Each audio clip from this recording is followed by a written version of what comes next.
Greetings to you all in the sweet name of our Lord and Savior Jesus Christ. കർത്താവായ യേശുവിന്റെ മാധുര്യ നാമത്തിൽ നിങ്ങൾക്ക് എല്ലാവർക്കും വന്ദനം അറിയിക്കുന്നു. Sometimes when we begin to worship the Lord and it's with music and songs, we feel like the time doesn't end. പലപ്പോഴും നാം ദൈവത്തെ സംഗീതത്തോടും പാട്ടുകളോടും കൂടി ആരാധിക്കുമ്പോൾ സമയം അവസാനിക്കരുതേ എന്ന് നാം ചിന്തിക്കുന്ന അനുഭവമുണ്ട്. But we have place for everything and we got to use our wisdom and understanding in everything that we do. എന്നാലും എല്ലാത്തിനും അതിൻ്റെതായ സ്ഥലവും സമയവും ഉള്ളതുകൊണ്ട് നമ്മുടെ പരിജ്ഞാന പ്രകാരം കാര്യങ്ങൾ നാം മുന്നോട്ട് പോയി ചെയ്യേണ്ടത് ആവശ്യമാണ്. Truly, as Steve prayed, sometimes the combination of songs are such that the Spirit of God moves in us. Steve പറഞ്ഞതുപോലെ പലപ്പോഴും പാട്ടുകളുടേതായ രീതി ഒരുപോലെ വരുമ്പോൾ ദൈവത്തിൻ്റെ ആത്മാവ് നമ്മുടെ മധ്യത്തിൽ പ്രവർത്തിക്കുന്നത് കാണുവാനായിട്ട് കഴിയും. Let me come back to the word of God. ദൈവത്തിൻ്റെ വചനത്തിലേക്ക് ഞാൻ മടങ്ങി വരട്ടെ. This week, Beslin is celebrating his birthday on August 12th. We wish him a very happy birthday and a joyous year ahead. ഈ ആഴ്ചയിലെ August 12 ബസ്ലിൻ തൻ്റെ ജന്മദിനം ആഘോഷിക്കുന്നു. വളരെ സന്തോഷകരമായ ഒരു ജന്മദിനവും പുതിയ കടന്നു വരുന്ന വർഷം സന്തോഷകരമായി തീരട്ടെ എന്ന് ഞാൻ ആശംസിക്കുന്നു. Amen.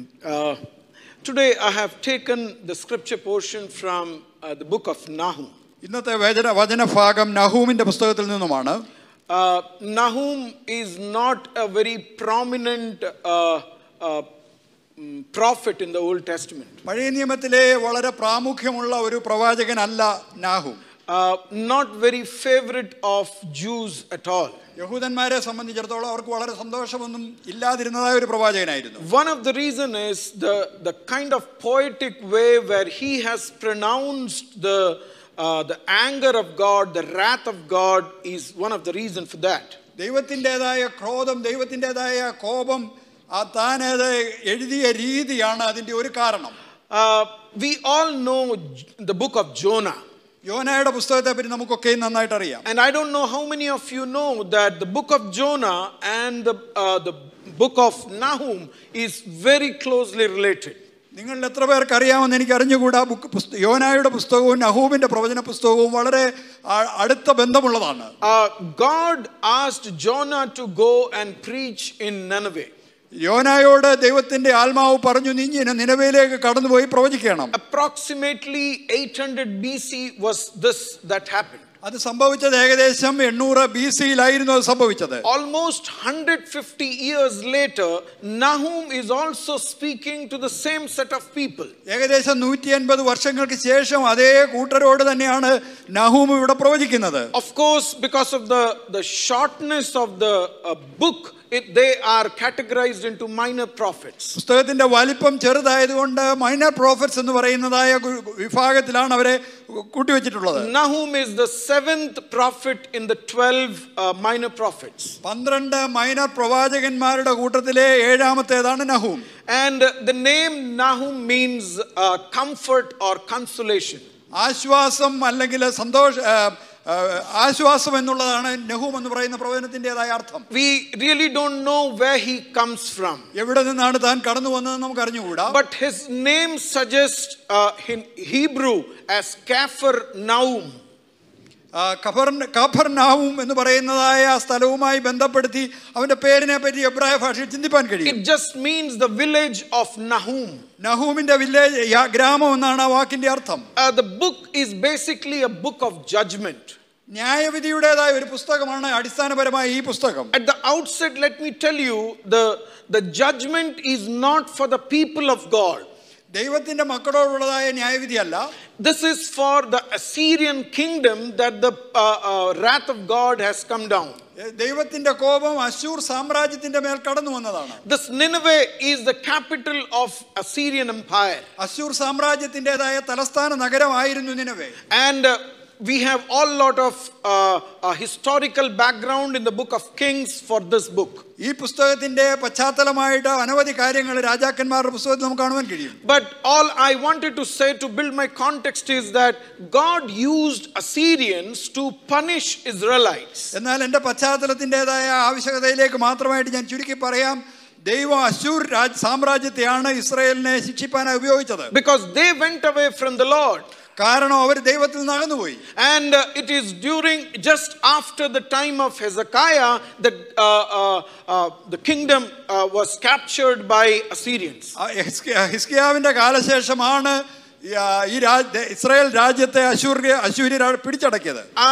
That was the time, probably the only peak of spirituality and religiosity that Israelites had. ഇസ്രായേലിയർക്ക് ആത്മീയതയുടെ ഉച്ചകോടിയിൽ നിന്നായ ഒരു ചുരുങ്ങിയ സമയമായിരുന്നു അത്. So God used Assyrians to punish Israelites.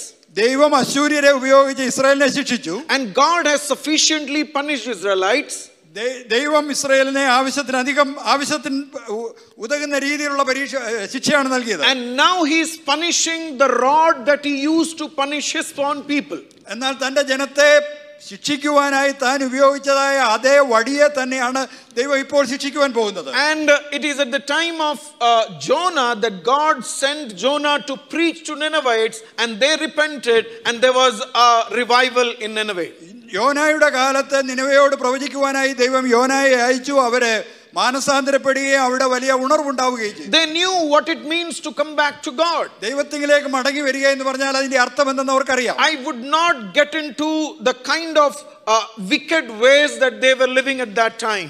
ആ കാലഘട്ടത്തിൽ അവർ ജീവിച്ചതായ ദുഷ്ടമായ രീതികളെ പറ്റി ഒന്നും പറയുവാനല്ല ഞാൻ ആഗ്രഹിക്കുന്നത്. But truly they had gone away from the Lord. എന്നാൽ അവർ ദൈവത്തിൽ നിന്ന് വളരെ ദൂരത്തേക്ക് പോയി എന്നുള്ളത് ഒരു യാഥാർത്ഥ്യമായിരുന്നു. And that included Israelites and the Assyrians who went away from the Lord. അങ്ങനെ നോക്കുമ്പോൾ ഇസ്രായേലിയരും അശ്ശൂര്യരും ഒരുപോലെ ദൈവത്തിൽ നിന്ന് അകന്നു പോയവരാണ്. And if you look at the first verse of Nahum, നഹൂമിന്റെ പുസ്തകത്തിന്റെ ഒന്നാമത്തെ വാക്യം വായിച്ചു നോക്കുമ്പോൾ the burden against Nineveh, that's how it begins.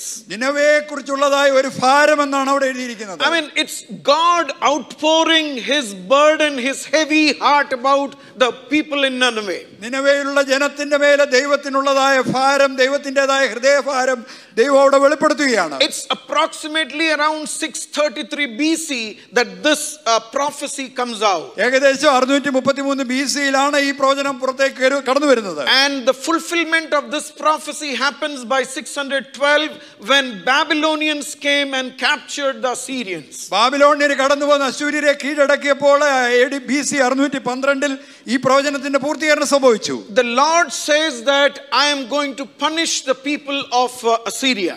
അശ്ശൂരിലുള്ളതായ ജനത്തെ ഞാൻ ശിക്ഷിക്കുവാൻ പോകുന്നുവെന്ന് ദൈവം പറയുന്നു. If you look at the verses, if you have your Bibles across you, you would see from 1 to 6 God says that he is going to execute his wrath upon people. നിങ്ങളുടെ കയ്യിലുള്ള വേദപുസ്തകം എടുത്ത് 1-ാം അധ്യായം 1 മുതൽ 6 വരെയുള്ള വാക്യം വായിക്കുമ്പോൾ ദൈവം പറയുകയാണ് ദൈവത്തിൻ്റെതായ ക്രോധം ദൈവം അവരുടെ മേലെ വെളിപ്പെടുത്തുവാനായി പോകുന്നു. Verses 7 to 11 says this will not fall on his enemies but not on his people. 7 മുതൽ 11 വരെയുള്ള വാക്യങ്ങളിൽ ദൈവം പറയുകയാണ് അത് ദൈവത്തിന്റെ ശത്രുക്കളുടെ മേലാണ് ഉണ്ടാകുവാൻ പോകുന്നത്, തന്റെ ജനത്തിന്റെ മേലല്ല. 12 to 14 he says that the neck of the Ashur will fall off from the neck of the people and destroy Assyrians fully. Ashur will fall off from the neck of the people of Israel. ജനത്തിന്റെ മേൽ നിന്ന് അശ്ശൂരിന്റെ നുകം അവരുടെ തോളിൽ നിന്ന് ഒഴിഞ്ഞു പോകും, അശ്ശൂരെ തകർന്നു പോകുമെന്നാണ് അവിടെ വെളിപ്പെടുത്തുന്നത്. And look at the climax in chapter 1 verse 15. 1-ാം അധ്യായത്തിന്റെ 15-ാം വാക്യത്തിൽ അതിന്റെ ക്ലൈമാക്സ് നോക്കുക. Behold on the mountains the feet of him who brings glad tidings. ഇതാ പർവ്വതങ്ങളിൽ മേൽ സമാധാനം സുവിശേഷിക്കുന്നവന്റെ കാല്. And this is the good news that is being brought to the people of Israel. Israel ജനത്തിന് ദൈവം നൽകുന്നതായ സുവാർത്താ ദൂതാണിത്. That there would be God's wrath all around the nation, but God's people would be secure in God's hands. ദൈവത്തിന്റെ ക്രോധം അവരുടെ ചുറ്റുപാടുള്ള സകല ജനത്തിന്റെ മേലും വീഴുമെങ്കിലും തന്റെ കരങ്ങളിൽ ദൈവത്തിന്റെ ജനം സുരക്ഷിതമായിരിക്കും. So today morning I picked up verse 7 for you. ഇന്ന് രാവിലെ കാലം നിങ്ങളോടുള്ള വചനമായിട്ട് 7-ാം വാക്യമാണ് ഞാൻ എടുത്തിരിക്കുന്നത്. I see a gracious God who shows his goodness to his people. കൃപ നിറഞ്ഞവനായ ഒരു ദൈവം തന്റെ ജനത്തിന് വേണ്ടി തന്റെ നന്മ വെളിപ്പെടുത്തുന്നതാണ് അവിടെ നാം കാണുന്നത്. Our God is a God who is so great. നമ്മുടെ ദൈവം എന്ന് പറയുന്നത് മഹത്വവാനായ ഒരു ദൈവമാണ്. And he is good at the same time. അവൻ അതേ സമയം തന്നെ നല്ലവനായ ദൈവമാണ്. When I talk about God's goodness, it means he is pleasant, he is agreeable, and he is rich and valuable.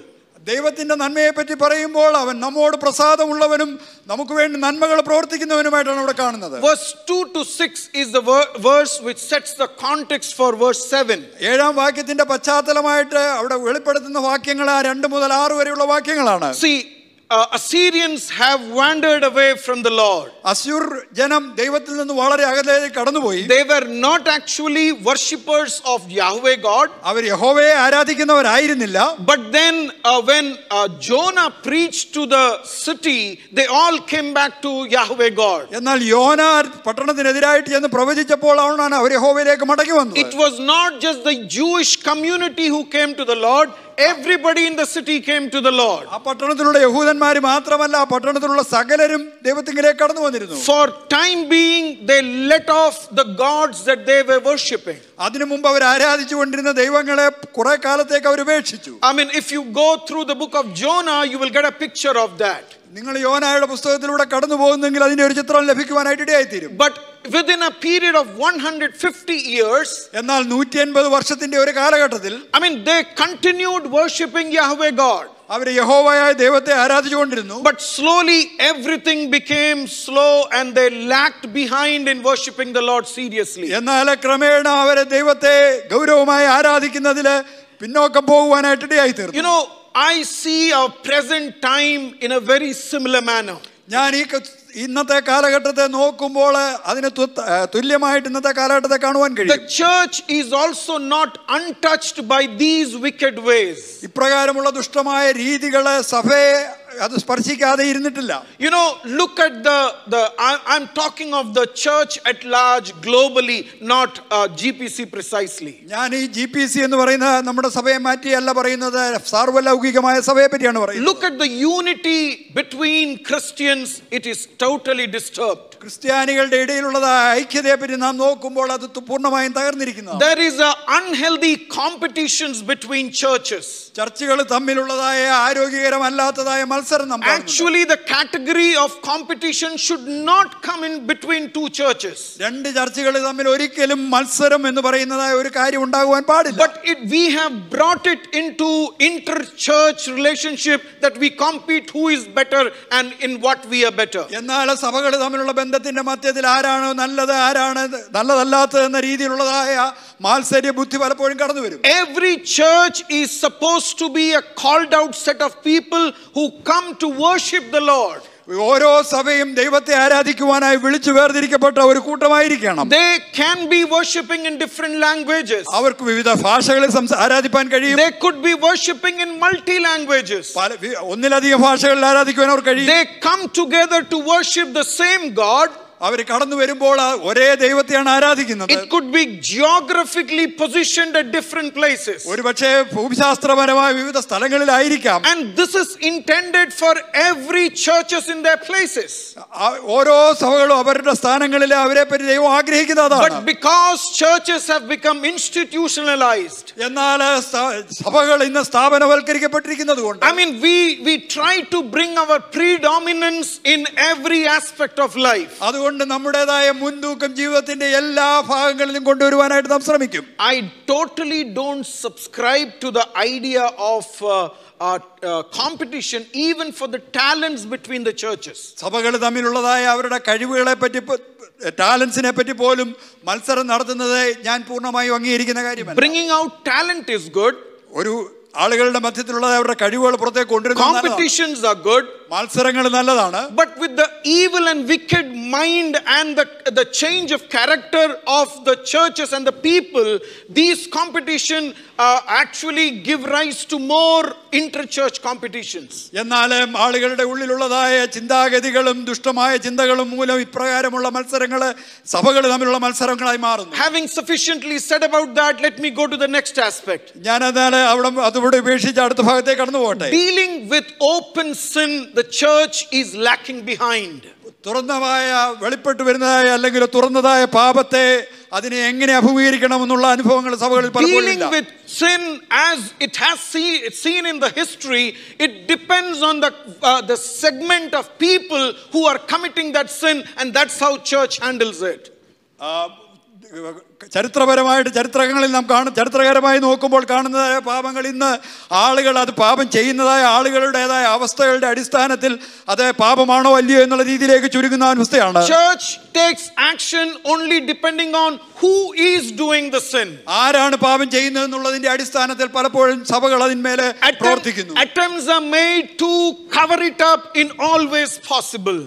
പലപ്പോഴും അതിനെ മൂടിവെക്കുവാനായി ഏതൊക്കെ രീതിയിൽ മൂടിവെക്കാമോ അതിനായി ശ്രമിക്കുന്നു. And people don't like disciplinary action against open sin in the church. സഭയിലുള്ളതായ പാപങ്ങൾക്കെതിരെ അച്ചടക്ക നടപടികൾ എടുക്കുന്ന പലപ്പോഴും ജനത്തിന് ഇഷ്ടമല്ല. And probably the thing is the fear of people drifting away to another segment of church is what the disciplinary action is not taken. ഒരുപക്ഷെ സഭയിൽ നിന്ന് ആളുകൾ മറ്റ് സഭകളിലേക്ക് പോകുമോ എന്നുള്ളതായ ഭയമായിരിക്കാം അച്ചടക്ക നടപടികൾ എടുക്കുന്നതിന് തടസ്സമായി നിൽക്കുന്നത്. This is where there is a sifting away, draining away the values and principles from any community. ഓരോ സമൂഹത്തിന്റെയും മൂല്യങ്ങളും അവരുടേതായ തത്വങ്ങളും ഒഴുകിപ്പോകുവാനിടയാകുന്നതിന്റെ കാരണം ഇത് മാത്രമാണ്. 150 years of they had revival, and now after 150 years God is set to pour out his anger on a community. ഇവിടെ ഇതാ നോക്കുക, അവർക്ക് വലിയ ഉണർവുണ്ടായ ഒരു കൂട്ടം 180 വർഷങ്ങൾക്ക് ശേഷം അതേ സമൂഹത്തിന്റെ മേൽ ദൈവത്തിന്റേതായ ക്രോധം വെളിപ്പെടുവാനായി പോകുന്നു. I mean, legal actions are there in the churches today. Legal issues. ലീഗലായിട്ടുള്ളതായ പ്രശ്നങ്ങളൊക്കെ ഇന്ന് സഭകളിൽ കടന്നു വരുന്നു. And we know it very well. I won't get into that. ഞാൻ അതിൻ്റെതായ വിശദാംശങ്ങളിലേക്ക് കടന്നു പോകാൻ ആഗ്രഹിക്കുന്നില്ല. I mean, glorifying individuals, their own body, their achievements is seen in the churches today. തങ്ങളുടേതായ സ്വയം മഹത്വം വെളിപ്പെടുത്തുവാനും ആളുകൾ ശ്രമിക്കുന്നത് പലപ്പോഴും സഭകളിൽ കാണുന്നുണ്ട്. I want to very categorically make a statement here. ഇവിടെ ഞാൻ വളരെ വ്യക്തമായ ഒരു പ്രസ്താവന പറയട്ടെ. Our body and our achievements are not a places where we show it up of our riches and who we are. നമ്മുടേതായ നേട്ടങ്ങളോ നമ്മുടേതായ ആരോഗ്യം ശരീരമോ അല്ല നാം ആരാണെന്ന് ദൈവത്തിന്റെ നാം ആരാണെന്ന് മറ്റുള്ളവരുടെ മുമ്പിൽ നമ്മെ വെളിപ്പെടുത്തുവാനായിട്ട് ശ്രമിക്കേണ്ട ഇടങ്ങൾ. We don't come to a community to show how beautiful we are. ഒരു സമൂഹത്തിൽ നാം കടന്നു വരുമ്പോൾ നാം എത്ര മനോഹാരിതയുള്ളവരാണെന്ന് വെളിപ്പെടുത്തുവാനല്ല കടന്നു വരേണ്ടത്. Making ourselves presentable is acceptable, but scripture doesn't agree when we flaunt our bodies. നമ്മുടേതായ ശരീരത്തെ നാം മഹത്വീകരിക്കാനായിട്ട് ശ്രമിക്കുമ്പോൾ അതിനെ വേദപുസ്തകം ഒരിക്കലും അംഗീകരിക്കുന്നില്ല. Marriage in our present day churches has become casual. ഇന്നത്തെ സഭകളിലെ വിവാഹം എന്ന് പറയുന്നത് വളരെ ലാഘവബുദ്ധിയോടെ കാണുന്ന കാര്യമായിരിക്കും. At the end of any Christian marriage, when the covenant and oath is made, there is a proclamation that the one who gives the marriage, he proclaims. ഓരോ ക്രൈസ്തവ വിവാഹങ്ങളുടെ ഒടുവിലെ ഉടമ്പടിയും വൗസും ഒക്കെ കഴിയുമ്പോൾ വിവാഹം നടത്തുന്ന ആൾ ചെയ്യുന്നതായ ഒരു പ്രൊക്ലമേഷൻ ഉണ്ട്. Whom God has brought together, let not man put them asunder. മനുഷ്യൻ ദൈവം യോജിപ്പിച്ചതിനെ മനുഷ്യൻ വേർപിരിക്കരുത്. But look at the churches today. എന്നാൽ ഇന്നത്തെ സഭകളിൽ നോക്കുക, because of the conflicts, because of the misunderstanding, and after all those things, people are parting ways.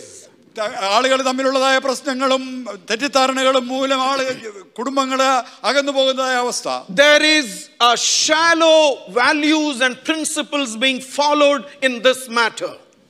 ഒട്ടും തന്നെ ആഴമില്ലാത്തതായ രീതിയിലെ മൂല്യങ്ങളെയും തത്വങ്ങളെയും ആളുകൾ പിന്തുടരുന്നതായ ഒരു അവസ്ഥ. Sometimes I think so many marriage counselings are happening in this generation. ഈ തലമുറകളിൽ ധാരാളം മാരേജ് കൗൺസിലിംഗുകൾ സംഭവിക്കുന്നത് നമുക്ക് കാണുവാൻ കഴിയും. There is premarital counseling. വിവാഹത്തിന് മുമ്പുള്ളതായ ഉപദേശങ്ങൾ. People are much educated in what is marriage and how is marriage. വിവാഹം എന്തെന്നും എങ്ങനെയായിരിക്കണം എന്നുള്ളതിനെ ആളുകൾ വളരെയധികം അറിവുള്ളവരാണ്. But still the number of divorces are so many. എന്നാൽ വിവാഹമോചനങ്ങൾ എന്നിട്ടും വളരെയധികമായി വർദ്ധിച്ചു വരുന്നു. Christians are not untouched by this reality. Pentecostals are not untouched by it. ക്രിസ്ത്യാനികളുടെയോ അല്ലെങ്കിൽ പെന്തക്കോസ്തുകാരുടെയോ ഈ യാഥാർത്ഥ്യം ഒട്ടും തന്നെ ഇല്ല എന്നല്ല പറയുന്നത്. One of the big concerns that we see in the minor prophets is people are not concerned of weak people amongst them. അവരുടെ മധ്യത്തിലുള്ളതായ ബലഹീനരെ പറ്റി ആളുകൾ ഒട്ടും തന്നെ വ്യാകുലതയില്ലാതെ ഉള്ളവരായിരിക്കുന്നു എന്നാണ് പലപ്പോഴും മൈനർ പ്രോഫറ്റ്സ് പറയുന്നത്. They want to enjoy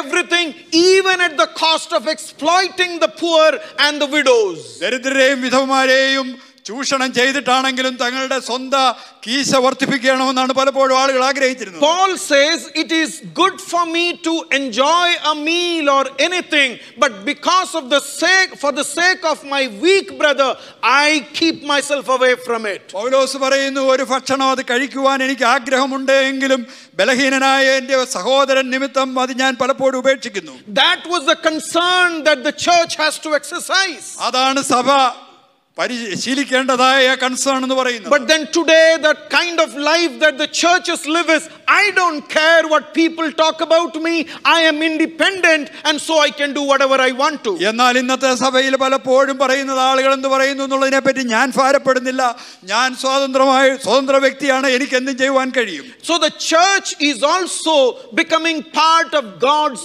wrath in our generation. അതുകൊണ്ട് നമ്മുടെ തലമുറയിൽ സഭയിലും ദൈവത്തിന്റെ ക്രോധം ഇന്നത്തെ I want to remind you something at this point. ഈ സമയത്ത് ഞാൻ നിങ്ങളെ ഒരു കാര്യം ഓർമ്മിക്കട്ടെ. Every sin that we commit in our life, നമ്മുടെ ജീവിതത്തിൽ നാം ചെയ്യുന്നതായ ഓരോ പാപവും, it could be against an institution, it could be against an individual, but the Bible says it is against the Lord. ഒരുപക്ഷേ അതൊരു സ്ഥാപനത്തിനെതിരായിട്ട് അല്ലെങ്കിൽ ഒരു വ്യക്തിക്കെതിരായിട്ടായിരിക്കാം, എന്നാൽ വേദപുസ്തകം പറയുന്നത് അതൊക്കെയും ദൈവത്തിനെതിരായിട്ടാണെന്നാണ്. And God can't take it.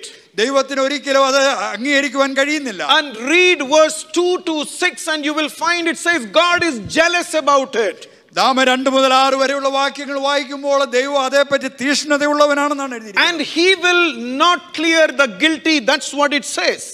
പാപിയെ അവൻ ഒരിക്കലും അവന് പാപിയെ അത് ക്ഷമിക്കുന്നവനായിട്ടല്ല അവിടെ വെളിപ്പെടുത്തിയിരിക്കുന്നത്. Look at verse 3, the second half I'm reading. The Lord is slow to anger and great in power and will not at all acquit the wicked. മൂന്നാം വാക്യം ഇങ്ങനെയാണ് എഴുതിയിരിക്കുന്നത്, യഹോവ ദീർഘക്ഷമയും മഹാശക്തിയുമുള്ളവൻ, അവൻ ഒരിക്കലും ശിക്ഷിക്കാതെ വിടുകയില്ല. He will not allow guilt to go unpunished. തെറ്റുകളെ ശിക്ഷ കൊടുക്കാതെ അതിനെ അങ്ങ് വിടുവാനായിട്ട് അവൻ ഒരിക്കലും സമ്മതിക്കുന്നവനല്ല. In Nahum 1:8 it says they have God's enemies is what he is talking about.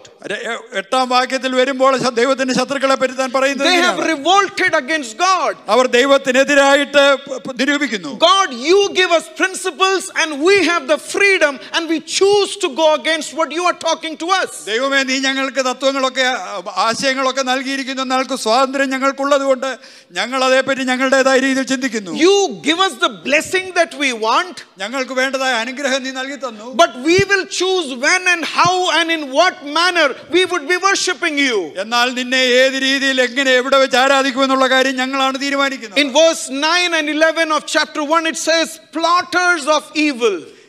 യഹോവയ്ക്കെതിരായിട്ട് ദുഷ്ടത നിരൂപിക്കുന്നവരെന്നാണ് 9 ഉം 11 വരെയുള്ള വാക്യത്തിൽ പറയുന്നത്. Plotting evil against the Lord. ദൈവത്തിന് യഹോവയ്ക്ക് വിരോധമായി ദോഷം നിരൂപിക്കുന്നു. They are planning and they are executing those evil. അവർ ആ ദുഷ്ടതയെ പറ്റി ആലോചിക്കുകയും അത് ചെയ്യുകയും ചെയ്യുന്നു. You know, these are the times where there are so many webinars and so many panel discussions that I have been attending.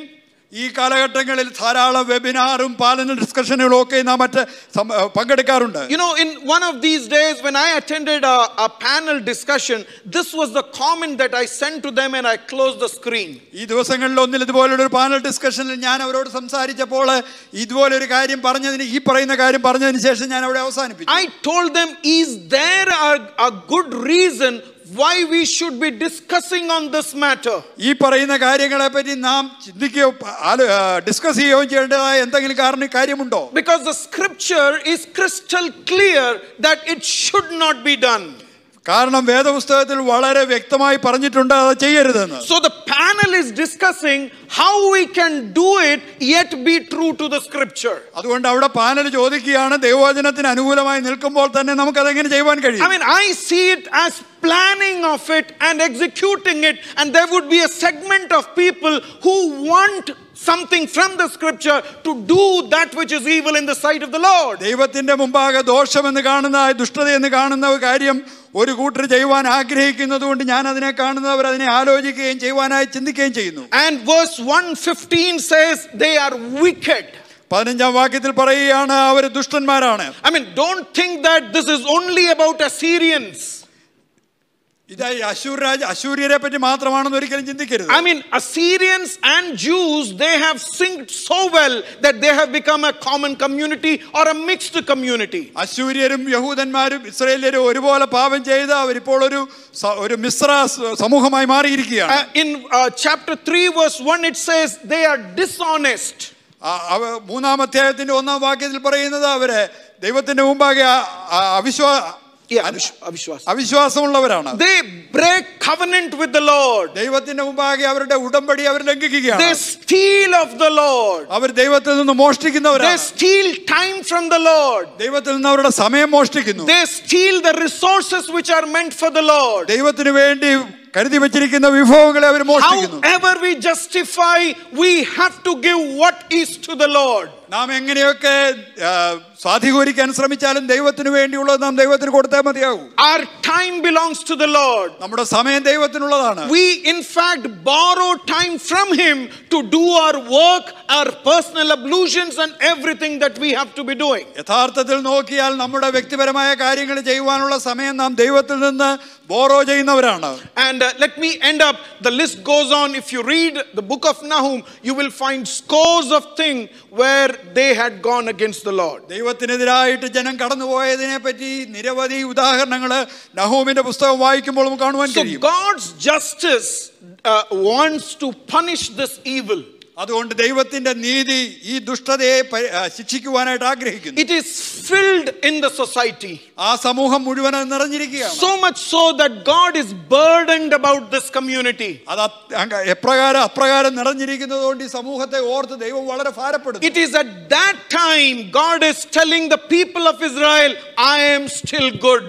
ആ സമയത്താണ് ദൈവത്തിന്റെ ജനത്തോട് Israel ജനത്തോട് ദൈവം പറയുകയാണ്, ഞാൻ നിങ്ങൾക്ക് നല്ലവനാകും. I am still a gracious Lord. ഞാൻ ഇന്നും കൃപ നിറഞ്ഞവനാകുന്നു. Even though there is all these things happening around you. നിങ്ങളുടെ ചുറ്റുപാടും ഈ കാര്യങ്ങളൊക്കെ സംഭവിക്കുമ്പോൾ your own people are doing what others are doing. മറ്റുള്ളവർ ചെയ്യുന്നത് നിങ്ങളുടെ ആളുകൾ ചെയ്യുന്ന അതേ സമയത്ത് seemingly there is no difference between them and us.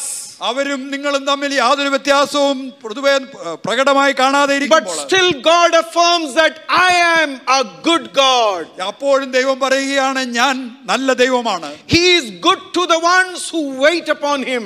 അവന് വേണ്ടി കാത്തിരിക്കുന്നവർക്ക് അവൻ നല്ലവനാകുന്നു. And Lamentation 3:25 says, the Lord is good to those who wait for him and to those who the persons who seek him. തന്നെ തനിക്കായി കാത്തു നിൽക്കുന്നവർക്കും തനിക്കായി അന്വേഷിക്കുന്നവർക്കും യഹോവ നല്ലവനാകുന്നുവെന്ന് വിലാപങ്ങളുടെ പുസ്തകം 3-ാം വാക്യത്തിൽ നാം കാണുന്നുണ്ട്. If you revolt against the Lord, യഹോവയ്ക്കെതിരായി നീ എതിരായി പ്രവർത്തിക്കുമ്പോൾ this gracious God would prove to be angry God with you. ആ കൃപ നിറഞ്ഞവനായ ദൈവം നിന്നോട് ക്രോധമുള്ളവനായ ദൈവമായി അവൻ വെളിപ്പെടും. I mean, you may be asking him something and he may have given it to generally everybody. നീ അവനോട് ഒരു പക്ഷേ ഒരു കാര്യം ചോദിച്ചു, പൊതുവായി എല്ലാവർക്കും കൊടുക്കുന്നത് പോലെ അവൻ നിനക്ക് തന്നിട്ടുണ്ടാകും. But if you are the one who are waiting upon him, എന്നാൽ നീ അവന് വേണ്ടി കാത്തു നിന്നിട്ട് you are not impatient to seek other ways to get benefits in your life. എന്നാൽ അക്ഷമരായി തീർന്ന് മറ്റു രീതിയിൽ നീ അത് നേടിയെടുക്കുവാനായി ശ്രമിക്കുമ്പോൾ you value principles and values in your life. നീ നിന്റെ ജീവിതത്തിലെ തത്വങ്ങളും മൂല്യങ്ങളും അതിന് വില കൊടുക്കുമ്പോൾ you would not take that which is not yours. നിനക്ക് നിന്റേതല്ലാത്തത് നീ ഒരിക്കലും എടുക്കുവാനായി പാടില്ല. Then this God is good to you. അങ്ങനെയെങ്കിൽ ഈ ദൈവം നിനക്ക് നല്ലവനായിരിക്കും. But if you revolt against his principles and break his covenant, he would pour out his wrath on you. എന്നാൽ അവന്റെ നിയമങ്ങൾക്കെതിരായി നീ മത്സരിക്കുകയും അവന്റെ ഉടമ്പടികളോട് നീ എതിർപ്പ് കാണിക്കുകയും ചെയ്യുമ്പോൾ അവൻ നിനക്കെതിരായി ക്രോധം കൊണ്ടുവരും. He is a good God. He is rich in his compassion and graciousness. അവന്റെ കൃപയിലും അവന്റെ ക്ഷമാശീലത്തിലും അവൻ ധനവാനായ ഒരു ധനികനായ ഒരു ദൈവമാണ്. But I want to remind you, this God can be good to them who wait only upon him. എന്നാൽ ഞാൻ നിങ്ങളോട് പറയുവാനായിട്ട് ആഗ്രഹിക്കുന്നത്, ദൈവത്തിനായി കാത്തിരിക്കുന്നവർക്കാണ് ദൈവം നല്ലവൻ. He is good to them who seek him. അവനെ അന്വേഷിക്കുന്നവർക്ക് അവൻ നല്ലവനാകുന്നു. You know, waiting on the Lord is one thing. ദൈവത്തിന് വേണ്ടി കാത്തിരിക്കുക എന്ന് പറയുന്നത് ഒരു കാര്യമാണ്. Lord will heal me, Lord will do good to me, Lord will provide me. That is waiting upon the Lord. ദൈവം എനിക്ക് വേണ്ടി നല്ലത് ചെയ്യും, ദൈവം എനിക്ക് വേണ്ടി കരുതിക്കൊള്ളും, ദൈവം എനിക്ക് നല്ലവനാകുന്നു. അതാണ് ദൈവത്തിനായി കാത്തിരിക്കുന്നത്. But there is another aspect that he talks in Lamentation.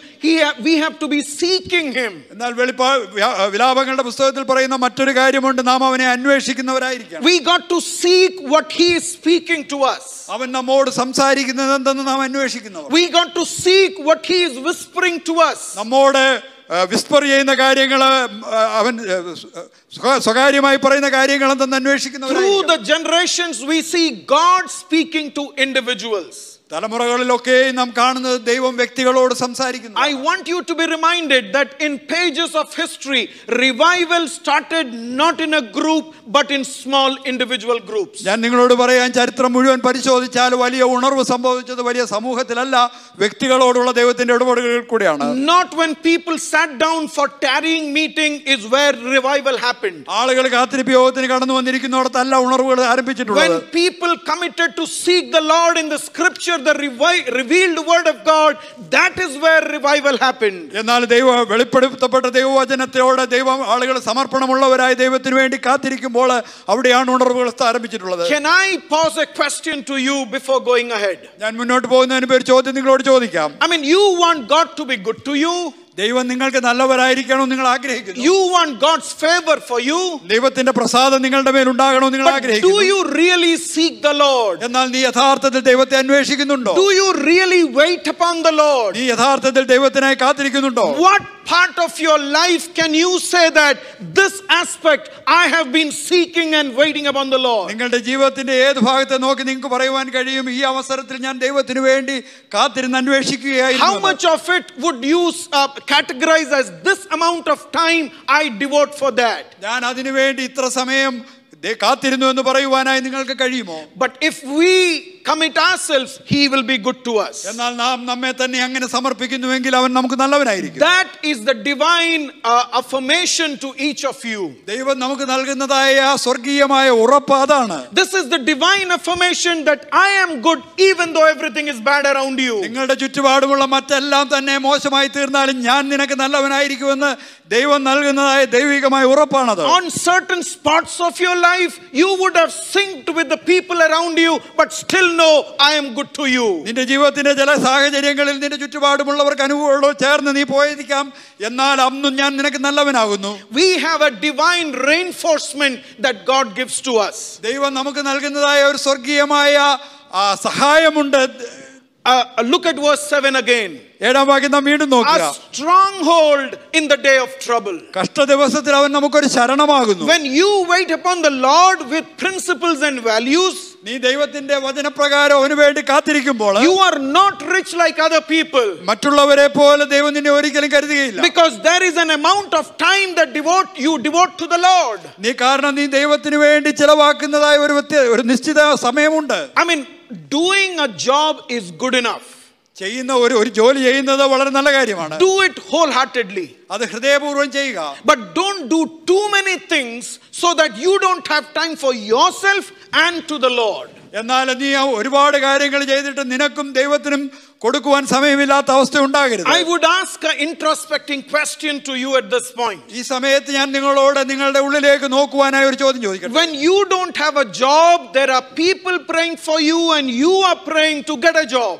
നിനക്കൊരു ജോലി ഇല്ലാത്ത സമയത്ത് ആളുകൾ നിനക്ക് വേണ്ടി പ്രാർത്ഥിക്കും, നീയും നിനക്ക് വേണ്ടി പ്രാർത്ഥിച്ചുകൊണ്ടിരിക്കും. And you get a job and you don't have time for the Lord who gave you the job. എന്നാൽ നിനക്കൊരു ജോലി ലഭിച്ചു കഴിയുമ്പോൾ നിനക്ക് ജോലി നൽകുന്ന ദൈവത്തിന് വേണ്ടി കൊടുക്കുവാൻ സമയമില്ലാതെയാകുമോ? I once again pose another challenging question to you.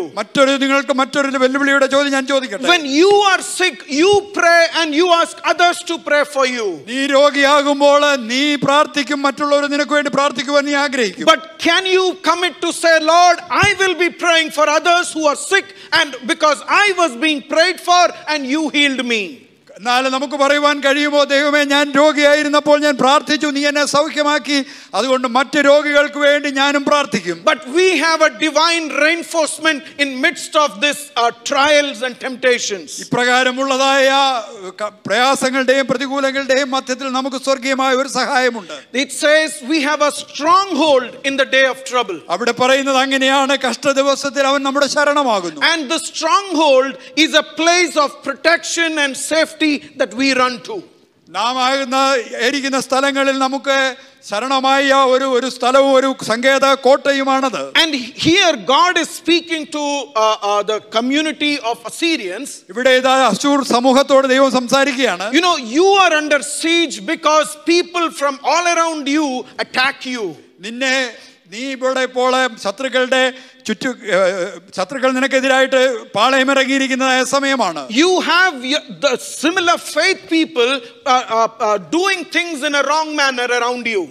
നിന്നെ പോലെയുള്ളവരെ നിന്റെ ചുറ്റുപാടുമുള്ളവരെ തെറ്റായ കാര്യങ്ങൾ ചെയ്യുന്നവരുണ്ട്. You are under a pressure to yield to their demands. അവർ ആവശ്യപ്പെടുന്ന കാര്യങ്ങൾ ചെയ്തു കൊടുക്കുവാനായി സമ്മർദ്ദത്തിന് നീ നിന്റെ മേൽ സമ്മർദ്ദമുണ്ട്. I assure you that I will be a protection around you.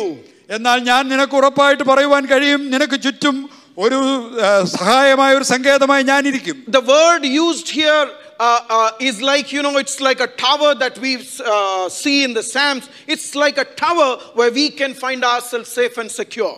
ഇവിടെ പറയുന്നതായ പദം സാധാരണ ഒരു വലിയ കടൽ തീരത്ത് ഉള്ളതായ ഒരു ഗോപുരത്തിന്റെ പേരിൽ നമുക്ക് എപ്രകാരം സുരക്ഷിതമായി ഇരിക്കുവാൻ കഴിയുമോ അതനുസരിച്ചാണ്. You know, in Psalm 73:1 it says like this. 73-ാം സങ്കീർത്തനം 1-ാം വാക്യം ഇങ്ങനെയാണ് പറയുന്നത്. Truly God is good to Israel, even to the ones who are with clean heart. ദൈവ ഇസ്രായേലിന് നിർമ്മല ഹൃദയമുള്ളവർക്ക് തന്നെ നല്ലവനാകുന്നു. When we are clean before the Lord, നാം ദൈവത്തിന്റെ മുമ്പാകെ നിർമ്മലവരായിരിക്കുമ്പോൾ, I mean, we cannot be transparent. He knows everything in and out of our life. നമ്മുടെ ജീവിതത്തിലെ സകല കാര്യങ്ങളും അറിയുന്നവനാണ് അവൻ. And we need not attempt to be transparent with the Lord. ദൈവത്തിന്റെ മുമ്പാകെ നാം ട്രാൻസ്പെറന്റ് ആയി അഭിനയിക്കേണ്ട കാര്യമില്ല. He knows everything inside out. കാരണം നമ്മുടെ ഉള്ളിലും പുറമുള്ളത് സകലവും അവൻ അറിയുന്നവനാണ്. He will be good to the ones who are for him. തനിക്ക് വേണ്ടി കാത്തു നിൽക്കുന്നവർക്കായി അവൻ നല്ലവനായിരിക്കും. I love a wonderful verse from Deuteronomy 33:27. ആവർത്തന പുസ്തകം 33:27 ഒരു മനോഹരമായ വാക്യമുണ്ട്. The eternal God is my refuge, and underneath are the everlasting arms. നിത്യനായ ദൈവം എന്റെ സങ്കേതം, കീഴെ ശാശ്വത ഭുജങ്ങളുണ്ട്. You know, the refuge that I have is not temporary, it's of eternal God. കാരണം എനിക്കുള്ളതായ സങ്കേതം എന്ന് പറയുന്നത് താൽക്കാലികമല്ല, അത് നിത്യനായ ദൈവത്തിൽ നിന്നുള്ളതാണ്. And underneath I have an everlasting arms which holds me in tough situations. കഠിനമായ സാഹചര്യങ്ങളുടെ മധ്യത്തിൽ എന്നെ കാത്തു സൂക്ഷിക്കുകയും താങ്ങി നടത്തുകയും ചെയ്യുന്ന ഒരു നിത്യമായ ഭുജം എന്റെ കീഴിലുണ്ട്. Again psalmist says God is our refuge and strength, a very present help in trouble. സങ്കീർത്തനക്കാരൻ പറയുന്നുണ്ട്, യഹോവ എന്റെ സങ്കേതവും ബലവും കഷ്ടദിവസത്തിൽ ഏറ്റവും അടുത്ത തുണയുമാകുന്നു. We have a place where we can run for shelter in our life. നമ്മുടെ ജീവിതത്തിൽ സങ്കേതത്തിനായി നമുക്ക് ഓടിയെടുക്കാവുന്നതായ ഒരു സ്ഥലം നമുക്കുണ്ട്. When we are hurt by people and situations, we have a place where we can go to. ആളുകൾ അല്ലെങ്കിൽ സാഹചര്യങ്ങൾ നമ്മെ വേദനിപ്പിക്കുന്ന സാഹചര്യങ്ങളിൽ നമുക്ക് ഓടി അഭയം പ്രാപിക്കുവാൻ നമുക്കൊരിടമുണ്ട്. You know, the background of this book is from 2 Kings chapter 19. ഈ പുസ്തകത്തിന്റെ പശ്ചാത്തലം എന്ന് പറയുന്നത് 2 രാജാക്കന്മാർ 19-ാം അധ്യായമാണ്. One fine day Hezekiah gets an information that Assyrian king is coming to attack them. ഒരു ദിവസം ഇവിടെ ഹിസ്കിയാ രാജാവിന്റെ അടുത്ത് സന്ദേശം എത്തി, അശ്ശൂർ അവനെ ആക്രമിക്കുവാനായി കടന്നു വരുന്നു. Sennacherib the king is coming to attack them. തന്നെ ആക്രമിക്കുവാനായി സൻഹേരീബ് എന്ന് പറയുന്ന ചക്രവർത്തി കടന്നു വരുന്നു. Hezekiah is very underprepared. ആ സമയത്ത് ഹിസ്കിയാവ് അതിനുവേണ്ടി ഒട്ടും തന്നെ തയ്യാറെടുപ്പ് നടത്തിയിരുന്നില്ല. Even if he puts together all his army, he cannot stand the king of Assyria. തന്റെ സകല സൈന്യത്തെയും കൂട്ടിച്ചേർത്ത് കഴിഞ്ഞാൽ പോലും അശ്ശൂരിനെതിരായിട്ട് നിൽക്കുവാൻ തനിക്ക് കഴിയില്ല. He thought that Rabshakeh would help him. അവൻ വിചാരിച്ചു റബ്ശാക്കേ അവനെ സഹായിക്കുമെന്ന്. But then he also sent a letter saying that now start praying to the God, don't be deceived by the God who says he will give those army to you. നിനക്ക് വേണ്ടി നിനക്ക് സൈന്യത്തെ നൽകി തരുമെന്ന് പറയുന്നതായ ആളുകളിൽ നീ ആശ്രയിക്കരുത്, ദൈവത്തോട് പ്രാർത്ഥിക്കുക എന്നാണ് തനിക്ക് സന്ദേശം കിട്ടിയത്. You know, the words of Rabshakeh was don't be deceived by God who tells you that you will win. നീ വിജയിക്കുമെന്ന് പറയുന്നതായ ദൈവത്തിന്റെ വാക്കുകൾ കേട്ട് നീ വഞ്ചിതരാകരുതെന്നാണ് റബ്ശാക്കേ അവനോട് പറയുന്നത്. You better do something else to face the situation now. സാഹചര്യത്തെ നേരിടുവാനായി നീ തയ്യാറെടുപ്പുകൾ എന്തെങ്കിലും ചെയ്തു കൊള്ളണം. Go back and read 2 Kings chapter 19 to see what Hezekiah did. ഹിസ്കിയാവ് എന്താണ് ചെയ്തതെന്ന് അറിയണമെങ്കിൽ 2 രാജാക്കന്മാർ 19-ാം അധ്യായത്തിൽ പോയി വായിച്ചു നോക്കുക. He went and fell in the presence of God. താൻ കടന്നുപോയി ദൈവത്തിന്റെ സന്നിധിയിൽ താൻ സാഷ്ടാംഗം വീണു. We don't have an army to fight this huge army facing us.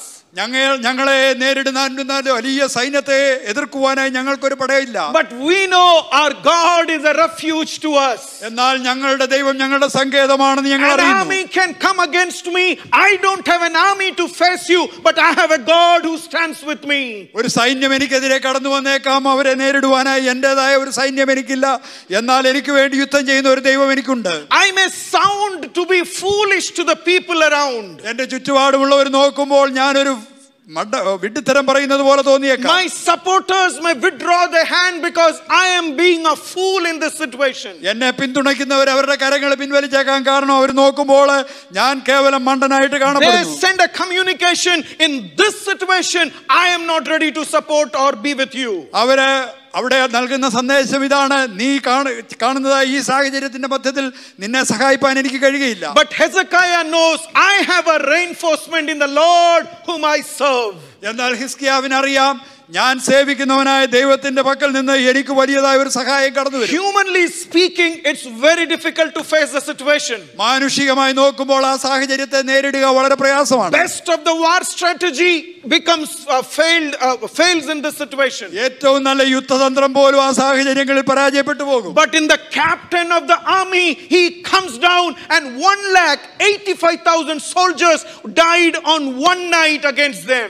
എന്നാൽ അന്ന് രാത്രി ദൈവത്തിന്റെ സൈന്യം ഇവൻ ഇറങ്ങി വന്നു കഴിഞ്ഞപ്പോൾ 1,85,000 പേര് ഒരു രാത്രിയിൽ പട്ടുപോകാനിടയായി. And Nahum is affirming them, we have a wonderful reinforcement in the Lord whom we serve. അതുകൊണ്ടാണ് നഹൂം ഇവിടെ പറയുന്നു, ഞങ്ങൾ സേവിക്കുന്നവനായ ദൈവത്തിൽ നിന്ന് ഞങ്ങൾക്ക് വളരെ മനോഹരമായ ഒരു ശരണമുണ്ട്. Look at verse 3 again. 3-ാം വാക്യം വീണ്ടും വായിച്ചു നോക്കുക. The Lord has his way, second half.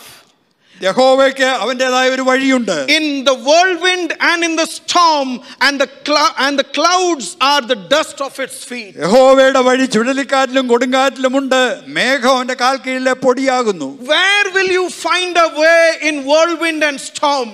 കൊടുങ്കാറ്റിലും ചുഴലിക്കാറ്റിലും നീ എവിടെയാണ് വഴി കണ്ടെത്തുക? I don't know if ever in your life you have found yourself in a whirlwind. നിങ്ങളുടെ ജീവിതത്തിൽ എന്തെങ്കിലും നിങ്ങൾ ഒരു ചുഴലിക്കാറ്റിൽ അകപ്പെട്ടിട്ടുണ്ടോ എന്ന് എനിക്ക് അറിഞ്ഞുകൂടാ. I have been driving two-wheeler and found that there is suddenly a whirlwind. ഞാൻ ഒരിക്കൽ ഒരു ടൂ വീലർ ഡ്രൈവ് ചെയ്തു പോകുമ്പോൾ വളരെ പെട്ടെന്ന് ഒരു ചുഴലിക്കാറ്റ് ഉണ്ടായത് ഞാൻ കണ്ടു. It's all dusty around. അവിടെ ചുറ്റുപാട് മുഴുവൻ പൊടിയാണ്. All the litters are flying in the air and it's dusty, you can't see anything ahead. ചുറ്റുപാടുമുള്ള ചപ്പുചവറുകളൊക്കെ വായുവിൽ പറന്നുയർന്നിട്ട് പൊടി നിറഞ്ഞ് നിനക്കൊന്നും തന്നെ കാണുവാൻ കഴിയില്ല. You have that whirlwind for about 15-20 minutes going on. ഒരുപക്ഷെ 15-20 മിനിറ്റ് അപ്രകാരമുള്ള ചുഴലിക്കാറ്റിൽ അകപ്പെടും. Found that some roofs were being blown away in that wind. ആ വലിയ കാറ്റിലെ വീടിന്റെ മേൽക്കൂര പോലും പറന്നു പോകുന്നത് കാണാം. But Nahum tells the people like this.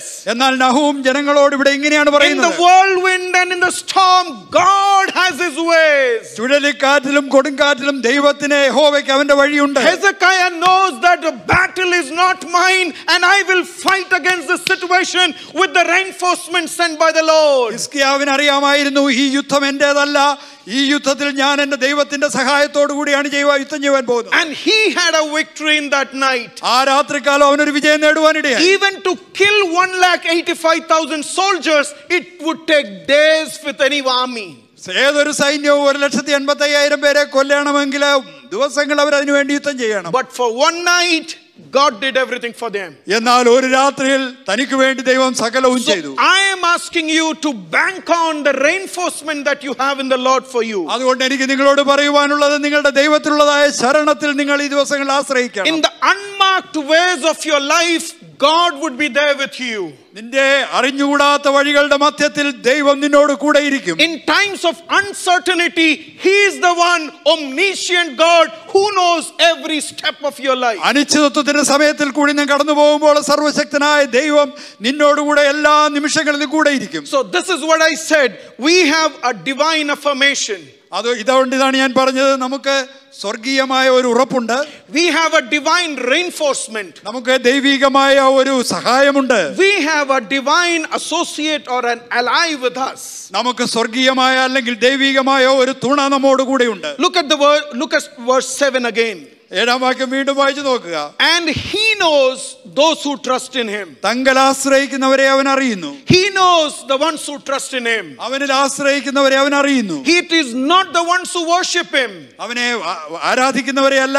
Now we are not don't have an opportunity to come to the church to worship. നമുക്ക് ഒരുപക്ഷേ ഇപ്പോൾ സഭ ഹാളിൽ കടന്നു വന്ന് ആരാധിക്കുവാനുള്ള സമയമില്ല. But he knows actually the ones who are for him. എന്നാൽ അവന് വേണ്ടി നിൽക്കുന്ന അവനെ ആരാധിക്കുന്നവരെ അവൻ അറിയുന്നു. You know, the word used for know there is know very intimately.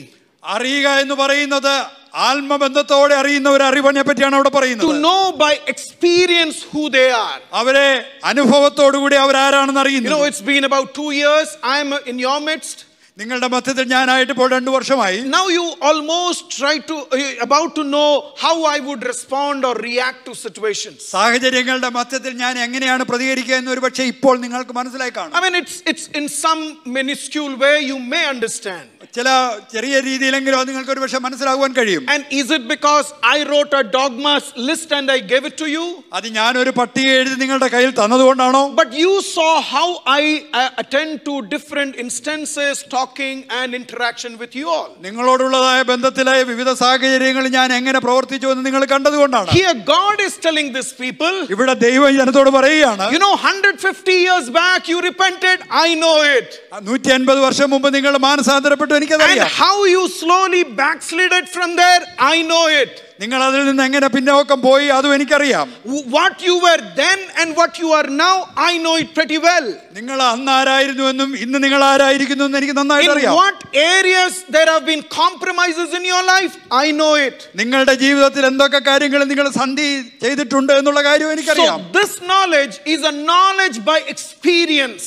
ഈ അറിവ് അനുഭവത്തോടു കൂടിയുള്ള അറിവാണ്. This is how these people do. അങ്ങനെയാണ് ആളുകൾ ചെയ്യുന്നത്. And then the word used there is trust in him. അവിടെ എഴുതിയിരിക്കുന്ന മറ്റൊരു പദം അവൻ Thangal ആശ്രയിക്കുന്നവർ. You know, this word trust, hasa, means you run there for protection. ആശ്രയം എന്ന് പറയുമ്പോൾ സംരക്ഷണത്തിനായിട്ട് അവിടേക്ക് ഓടിച്ചെല്ലുന്ന ഒരു അവസ്ഥയാണ്. You know, you would have seen chickens and the mother chick there.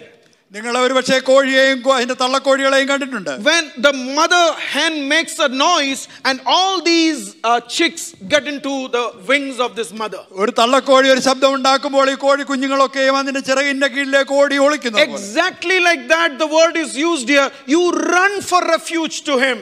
അതേ അർത്ഥത്തിലാണ് ഇവിടെ എഴുതിയിരിക്കുന്നത്, ആശ്രയത്തിനായി അവനിലേക്ക് ഓടിച്ചെല്ലുന്നു. It is not singing about the trust in God. ദൈവത്തിലുള്ള ആശ്രയത്തെ പറ്റി പാടുന്ന കാര്യമല്ലാതെ. It's not the trust that we tell others to be trusting in the Lord. മറ്റുള്ളവർ ദൈവത്തെ പറ്റി ആശ്രയിക്കുന്ന കാര്യം പറയുന്നതല്ല. But when you are in trouble, നീ ഒരു പ്രയാസത്തിലായി കഴിയുമ്പോൾ, when you are in a stormy situation, നീ ഒരു കൊടുങ്കാറ്റിന്റെ മധ്യത്തിലായി കഴിയുമ്പോൾ, you know it very well where you should be running to be protected.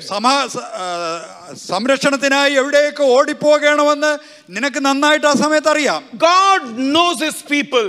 ദൈവം തന്നെ ജനത്തെ അറിയുന്നു. He knows you by name. നിന്നെ നിന്റെ പേര് ചൊല്ലി അറിയുന്ന ദൈവമാണ് അവൻ. He is a God who intimately knows his own people. തന്റെ ജനത്തെ തന്റെ ആത്മബന്ധത്തോടു കൂടി അറിയുന്ന ദൈവമാണ് അവൻ. So he knows what you are facing in your life. നിന്റെ ജീവിതത്തിൽ നീ അഭിമുഖീകരിക്കുന്ന എന്തെന്ന് അവൻ അറിയാം. The hairs of your head has been numbered, which you have never done in your life. നിന്റെ തലയിലെ തലമുടി പോലും അവൻ എണ്ണിയിരിക്കുന്നവനാണ്. He understands you comprehensively, which means totally he knows you. നിന്നെ പൂർണ്ണമായും പരിപൂർണമായും അറിയുന്ന ഒരു ദൈവം, മനസ്സിലാക്കുന്ന ഒരു ദൈവമാണ് അവൻ. There is nothing in your life which doesn't fall in his attention.